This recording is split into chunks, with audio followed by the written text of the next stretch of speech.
दाढी बढाउनको लागि हजुरहरूले यदि यो 3टा टिप्सहरू फलो गर्नुभयो भने हजुरको दाढी एकदम छिटो बढाउनेछ। र पहिलो नम्बरमा रहेको छ सेभिङ योर बियर्ड। हामीले दैनिक सेभिङ गर्नाले हाम्रो बियर्ड एकदम छिटो ग्रो हुन्छ। यदि हजुरहरूको बेबी हेयर आउँछ भने त्यसलाई हार्ड बनाउन मद्दत गर्छ। एन्ड नम्बर 2 मा रहेको छ मिनोक्सिडिल। मिनोक्सिडिल भनेको एउटा लिक्विड फर्ममा आउने बियर्ड ग्रोथ ओइल हो। एकचोटि डाक्टरसँग सल्लाह गरेर मात्र यो चीज प्रयोग गर्नु होला।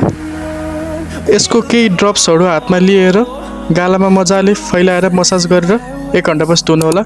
देख्न सक्नुहुन्छ मिनोक्सिडिलले एउटा राम्रो रिजल्ट दिन्छ। र लास्टमा रहेको छ डर्मा रोलर। डर्मा रोलर भनेको एउटा निडल भएको एउटा वेपन हो जसले हजुरको ब्लड सर्कुलेसन बढाउन मद्दत गर्छ, जसको कारण हाम्रो बियर्ड ग्रोथ एकदम फास्टर हुन्छ।